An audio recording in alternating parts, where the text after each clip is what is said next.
বারান্দায় বাহারি ফুলের সমারোহ, বেশিরভাগই বিদেশি জাতের। ইনানের সাথে যদি শরতের ফ্রেন্ডশিপ সুন্দর থাকতো, ইনান কিছু গাছ নিজের জন্য নিয়ে যেত। বল, কি বলবি? ইনান ভনিতা না করে সরাসরি পয়েন্টে চলে গেল। তুই ওই দিন আমাকে ধাক্কা দিয়েছিস কেন? শরৎ অবাক হয়। কবে, কোন দিন, কিসের ধাক্কা দেওয়ার কথা বলছিস? নাটক করবি না শরৎ। সাইক্লিং যেদিন করেছি সেদিনের কথা বল। শরতের মনে পড়ে, ও ওই দিন। আমি কেন তোকে ধাক্কা দিতে যাব? তুই আমার পিছনে ছিলি না? আমাকে নিতে আসার জন্য তুই সব ফ্রেন্ডদের ভাগিয়ে আমার পিছু নিয়েছিলি না? শরৎ স্বীকার করে। হ্যাঁ, তারপর তুই জলাশয়ে পড়ে যাস। তুই আমাকে ধাক্কা দিয়েছিলি। তোর মাথা।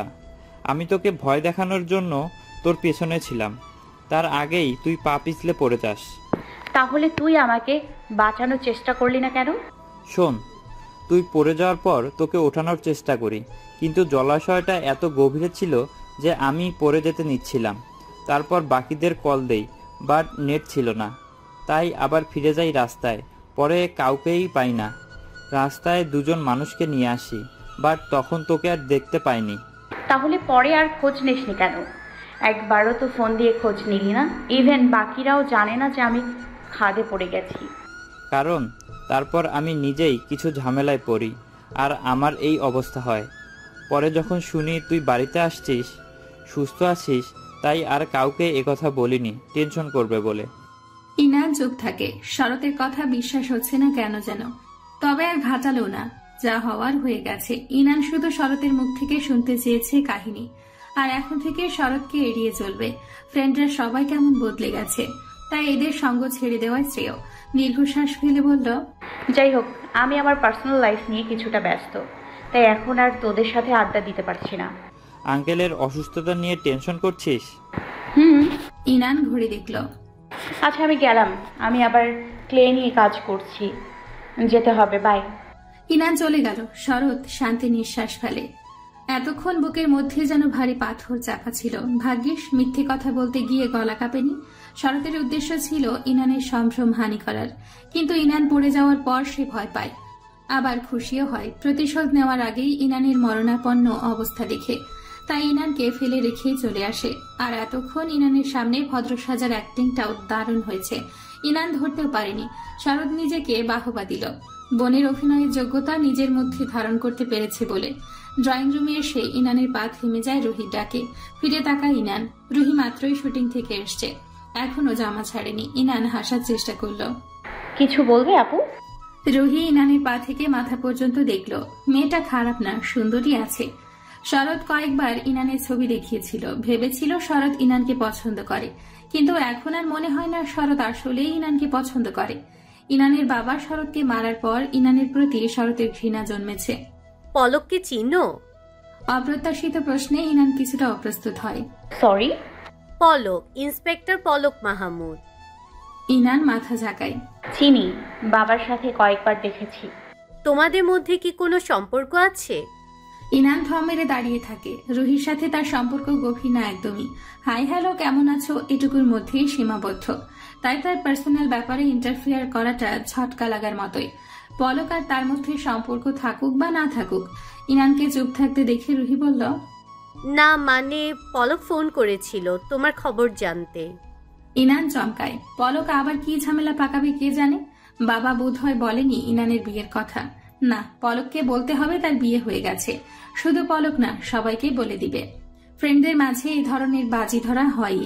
তাই বলে তার জীবনে ঘটে যাওয়া বড় একটা ব্যাপার ধামাচাপা দেওয়ার কারণ নেই। আসলেই ইনান বন্ধুদের পচানির ভয়ে চুপ থেকে ম্যাচিউরিটি প্রমাণ দিয়েছে। তবে এখন আর সে বন্ধু বান্ধবের সাথে মিশবে না, সার্কেল থেকে বেরিয়ে যাবে। তাই এদের বলা আর না বলা দুটোই সমান। কিন্তু রুহিকে বলবে। রুহির থেকে নিশ্চয় পলক শুনবে। ইনান মুখ খুলল বলার জন্য, তার আগে তাকে থামিয়ে রুহি বলল, আবার তুমি ভেবো না আমার আর পলকের মধ্যে সম্পর্ক আছে। আমি ওর এক্স ছিলাম, এখন আর নেই।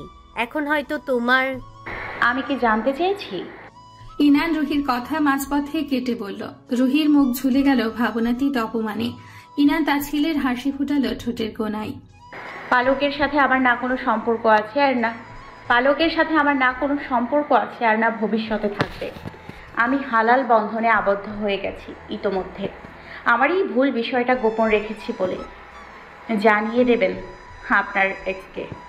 রুহি যেভাবে ইনানকে পা থেকে মাথা অবধি দেখেছিল ঠিক সেভাবেই ইনান রুহিকে পা থেকে মাথা অবধি দেখে মুখ ঘুরিয়ে চলে গেল। বাহিরে নিঝুম বর্ষণ, রুমের বাতি নেভানো। জেহেফিল ইনানের কোলে মাথা দিয়ে শুয়ে আছে। একটু পর পর ইনানের পেটে নাক ঘষছে। ইনান জেহেফিলের চুলের ফাঁকে ফাঁকে আঙ্গুল বোলাচ্ছে। জান, আমাকে এখনো কোনো নিকনেম দিচ্ছ না কেন? ইনান জেহেফিলের দিকে বিভ্রান্ত চাহনি নিয়ে তাকায়। জেহেফিল মাথা উঠিয়ে ইনানের মুখের কাছে উঠে আসে, গলায় ছোট ছোট চুমু দিতে দিতে বলে, আমি তোমাকে কত নামে ডাকছি, তুমিও আমাকে স্পেসিফিক কিছু নামে ডাকো। আপনাকে নাম ধরে ডাকতে বারণ করছেন? না, তা কেন হবে? নাম ধরে অবশ্যই ডাকবে, বাট যখন আমরা একা থাকি তখন আদর করে কিছু নামে ডাকতেও তো পারো। ইনান হাসলো। জেহেফিলের অন্য রূপ দেখছে সে। জেহেফিল ইনানের হাসি দেখে টুপ করে হাসিটা বন্ধ করে দিল। জেহেফিলকে সরিয়ে দিয়ে ইনান হাঁপাতে হাঁপাতে বলল, আপনি একটা রাক্ষস, ঠোঁট ছিঁড়ে ফেলেছেন একদম। আপনার নিকনেম এখন থেকে রাক্ষস। জেহেফিল আবারও হামলে পড়ল ইনানের ওষ্ঠাধরে। কিছুক্ষণ পর ছেড়ে দিয়ে বলল, যতবার রাক্ষস বলবে ততবার এভাবেই ঠোঁটে কামড় দিব। ইনান চোখ বড় বড় করে তাকায়। জেহেফিল ইনানের নাকের নাক ঘষে বলে, বলো, রাক্ষস বলে রাখবে? আর ইনান দুদিকে নেতিবাচক মাথা নাড়ায়। That's my good girl. তাদের খুনসুটির মাঝে ইনানের ফোন বেজে ওঠে। ইনান ফোন ধরার আগে জেহেফিল ফোন কেটে নেয়। কল কেটে দিয়ে মোবাইল ছুঁড়ে মারে ডিভানে। ইনানকে কথা বলার সুযোগ না দিয়ে ঠোঁট চেপে ধরল জেহেফিল। ইনানের তনু দেহ দুই হাতে পেঁচিয়ে ধরে উন্মুক্ত গলায় বলল, রোমান্সে ডিস্টার্ব করাটা আমি পছন্দ করি না। বর্ষার শেষ সময় এখন, অথচ বাইরের আকাশ দেখলে মনে হয় বর্ষাকাল শুরু মাত্র। হাত বাড়িয়ে কয়েকটা কদম ফুল ছিঁড়ে নিল ইনান। আর কয়েকদিন পর আর দেখা যাবে না এই ফুল। আকাশে বিদ্যুৎ চমকাচ্ছে। অন্যান্য দিন হলে ইনান রুমে গিয়ে ঘুম দিত কিংবা বই নিয়ে বসে পড়ত, কিন্তু আজ ভাল লাগছে না। সে অন্য চিন্তায় মশগুল। বিমর্ষ হয়ে ইনান বারান্দায় সারি বেঁধে রাখা ফুল গাছের পাশে বসল। তার মন বিক্ষিপ্ত বিষণ্ণ। কারণটা জেহেফিল। 2 দিন আগেও যে জেহেফিলকে তার মনে হয়েছিল মন ভালো করার ওষুধ, আজ সে জেহেফিলে তার মন খারাপের কারণ হয়ে দাঁড়িয়েছে। ইনান দীর্ঘশ্বাস ফেলে। জেহেফিল বদলে গেছে, অনেকটাই বদলে গেছে। জেহেফিলের এই পরিবর্তিত রূপের সাথে ইনান পরিচিত নয়। প্রথম প্রথম ঠিক থাকলেও আজকাল জেহেফিল কেমন ডমিনেটিং হয়ে যাচ্ছে। এটা করা যাবে না, ওটা করা যাবে না, এখানে যাওয়া যাবে না, ওখানে যাওয়া যাবে না, গেলেও হাজারো কৈফিয়ত দেওয়া লাগে। আমাকে ছাড়া কেন গিয়েছ, কোথায় গিয়েছ, কার সাথে গিয়েছ, এই জামা পরা বাদ দাও, এই জুতা এখন থেকে পরবে না, ওই ছেলের দিকে কেন তাকিয়েছ, এটা খাওয়া যাবে না, আনহেলদি, এর সাথে কথা বলবে না, আরো কত কি। ইনান প্রথমে এগুলো কেয়ার হিসেবে নিত। তারও ভালো লাগতো জেহেফিলের এই কেয়ার করা, কিন্তু এসব যত্ন অতিরিক্ত পর্যায়ে চলে গেলে গলায় ফাঁসের মতো বিধে। অতিরিক্ত চিনিতে যেমন ডায়াবেটিস হয়, তেমন অতিরিক্ত ভালোবাসা ভালো না থাকার কারণ হয়। অন্তত ইনানের কাছে তেমনটাই লাগছে। ইনানের মনে হয় এই বুঝি জেহেফিল হঠাৎ করে এসে ইনানের গলা চেপে ধরে বলবে, আমাকে না বলে শ্বাস কেন নিয়েছ। জেহেফিল আর আগের মতো দুষ্টুমি করে না। আগের হাসি খুশি জেহেফিল নেই। এখনকার জেহেফিল হাসলেও ইনানের কাছে ভান মনে হয়। যেই হাসিতে চোখ হাসে না সেটা অবশ্যই মিথ্যে হাসি। জেহেফিলের চোখের ভাষা ইনান বুঝে না, কখনোই বুঝতে পারেনি। চেষ্টা করেছে অনেক, কিন্তু জেহেফিল যেন কোনো খোলস দ্বারা নিজেকে ঢেকে রেখেছে।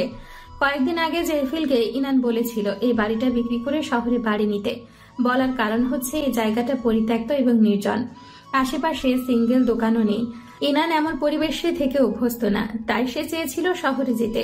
ওইখান থেকে ভার্সিটি একাডেমি দুইটার কাছে হবে, আসা যাওয়ারও সুবিধা আছে। কিন্তু জেহেফিল ডিরেক্ট না করেছে। তার ব্যস্ত নগরীতে থাকতে ভালো লাগে না। কোলাহল, চেঁচামেচি, বিশেষ করে মানুষ, সে এড়িয়ে চলে এসব। ইনানের এক মুহূর্তের জন্য জেহেফিলকে অসামাজিক মনে হয়েছিল। পরে ভেবেছে জেহেফিল তো ছোট থেকেই একা, বাবা মা ছাড়া বড় হয়েছে, তাই একা থাকাটাও স্বাভাবিক। কিন্তু একটা মানুষ কতক্ষণ পারে এভাবে একাকিত্ব সহ্য করতে। জেহেফিলকে বললেই বলে, আমি থাকতে তুমি একা কিসের। ইনান বুঝতে পারে না জেহেফিলকে, নাকি জেহেফিল নিজেই বুঝতে চায় না, তা ভেবে পায় না সে। গত রাতে জেহেফিলের সম্পর্কে ইনানের ধারণা বদলে গেছে একটা ঘটনার মাধ্যমে। তারপর থেকে ইনান উদ্বিগ্ন হয়ে আছে জেহেফিলের আচরণগত পরিবর্তন নিয়ে। ভাবতে বসেছে জেহেফিল আসলেই তার জন্য সঠিক ছিল কিনা। ইনান গত রাতে রুমে বসে জেহেফিলের চেঞ্জ হওয়া নিয়ে ভাবছিল। তখন হঠাৎ মনে পড়ল বাবাকে আজ সারাদিন কল দেওয়া হয়নি। ডায়ালে গিয়ে বাবাকে কল দিবে এমন সময় জেহেফিল কোত্থেকে এসে ইনানের হাত চেপে ধরে, মোবাইল নিয়ে যায় ঝট করে। সন্দেহী চোখে বলল, কাকে কল দিতে নিচ্ছিলে? ইনানের মুখ চুপসে যায়। আবার জেহেফিলের কোন নাটক দেখবে? বাবাকে। কেন? ইনান অবাক হয়ে বলে, কেন কি আবার? কথা বলবো। কথা বলা লাগবে না। কি বলবে আর? কেমন আছো, কি করছো, এসব ছাড়া? তো আমি আমার বাবার খোঁজ নেব না? বিস্মিত গলা ইনানের। না। জেহেফিলের জবাবে ইনান হতভম্ব। সে ফোন নিয়ে নিতে চাইল, তার আগেই বিরাট শব্দ হলো। হাত দিয়ে কান চেপে ধরল ইনান। চোখ খুলে দেখল ফ্লোরে তার ফোনের বিভিন্ন অংশ বিভিন্ন জায়গায় ছড়িয়ে আছে। ইনানের চোখ চলে গেল অন্ধকারে থাকা জেহেফিলের দিকে। চোখ যেতেই আটকে উঠল ইনান। জেহেফিল ফোঁস করে নিঃশ্বাস নিচ্ছে, অপ্রকৃতিস্থের মতন লাগছে দেখতে। চোখ দুটো রক্তিম। জেহেফিল ইনানের কাছে এগিয়ে ইনানের দুই বাহু আঁকড়ে ধরল। ইনানের মনে হলো তার বাহুতে কেউ দুটো পাথর চাপা দিয়েছে, এত ব্যথা। কাঁপা কাঁপা গলায় বলল, জেফিল। জেহেফিল উন্মাদের মতো রাগে কাঁপছে, তার শরীরের কাঁপুনি ইনানকে ভয়ে কাঁপাচ্ছে। তোমার বাবা মরে গেছে? জেহেফিল গম্ভীর গলায় বলে। ইনানের ভয় উবে গেল, তীক্ষ্ণ চোখে চেয়ে চেঁচিয়ে বলল, কি? জেহেফিল কানে হাত দেয়। চেঁচাবে না শোনা, আমার এসব ভালো লাগে না। ইনান জেহেফিলের কথায় তোয়াক্কা করল না।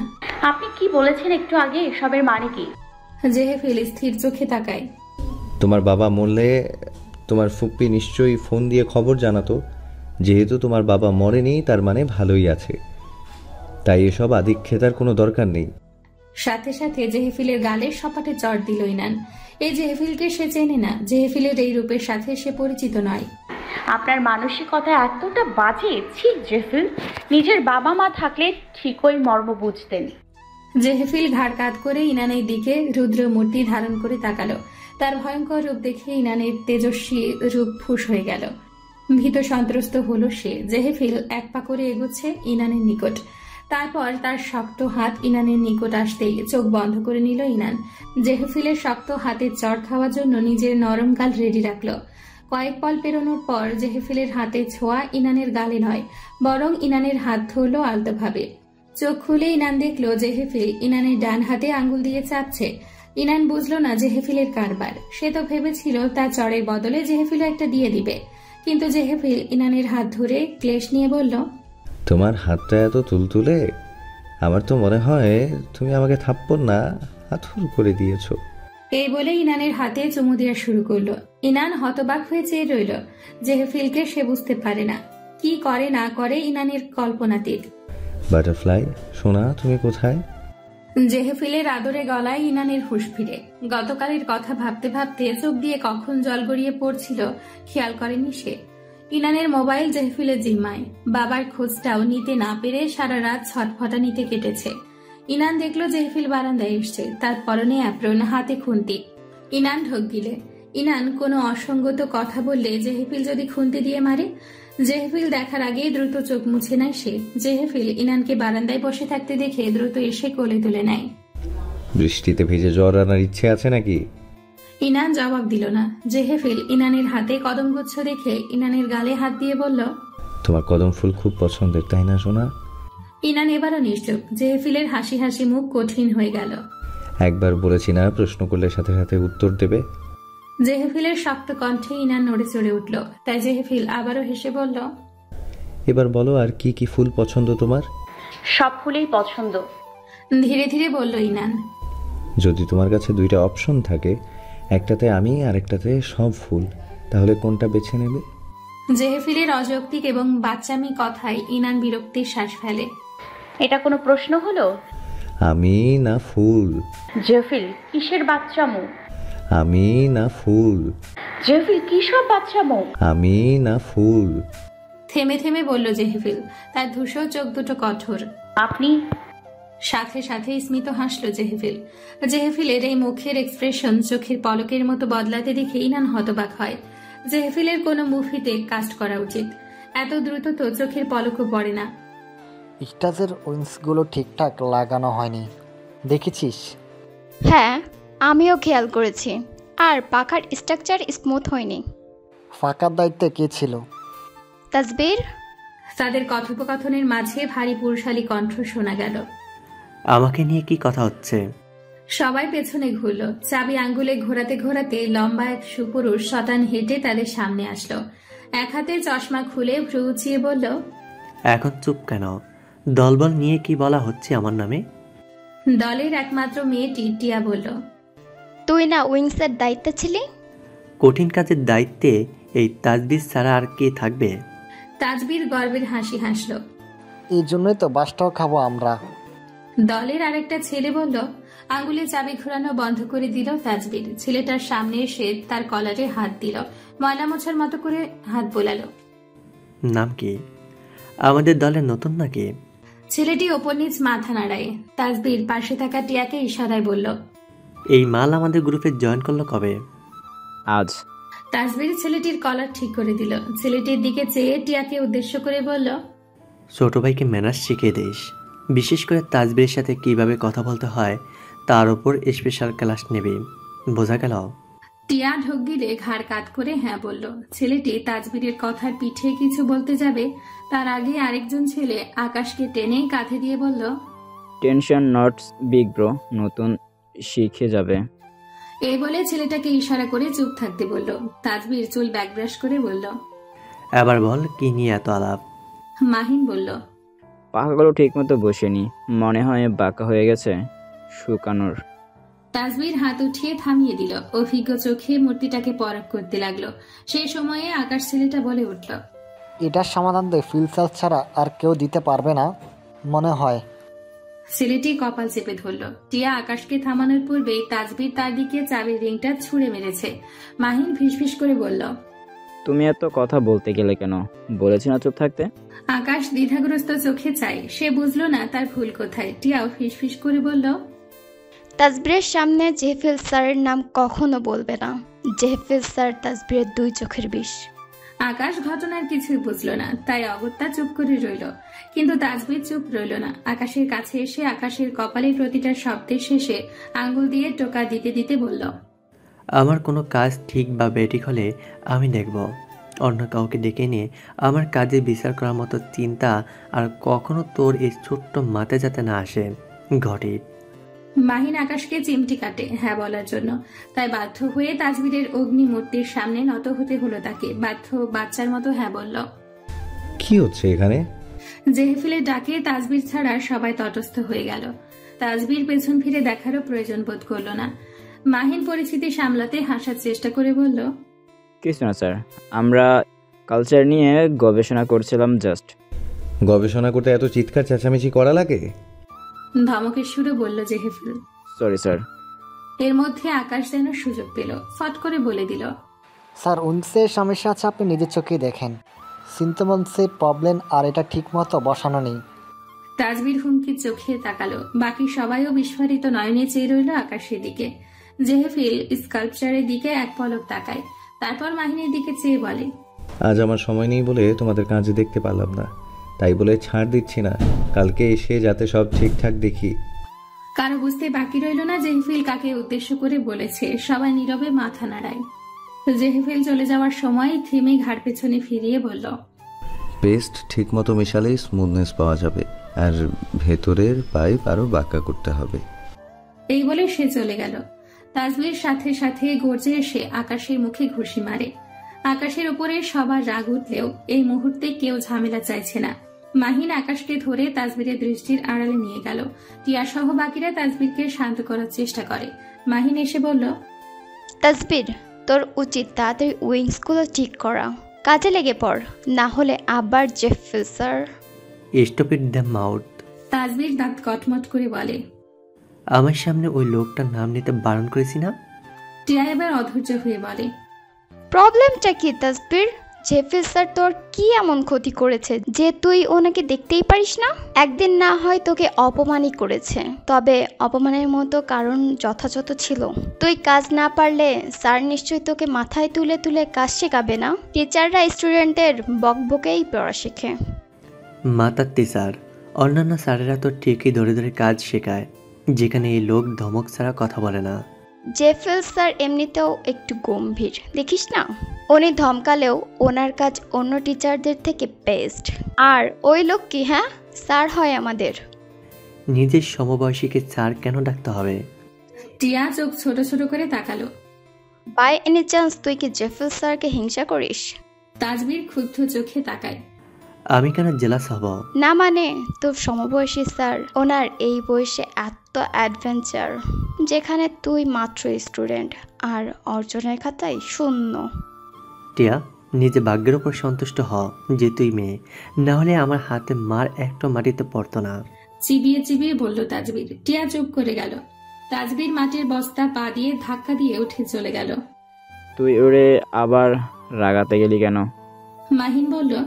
টিয়ার সেই প্রশ্নের উত্তর না দিয়ে বলল, এই একটা ছেলে আসলেই যে কি ভালোর সময় এত ভালো যে মাদার তেরেসার মেল ভার্সন, আর খারাপের সময় এত খারাপ যে যেন ইবলিশ মানুষ রূপে এসেছে।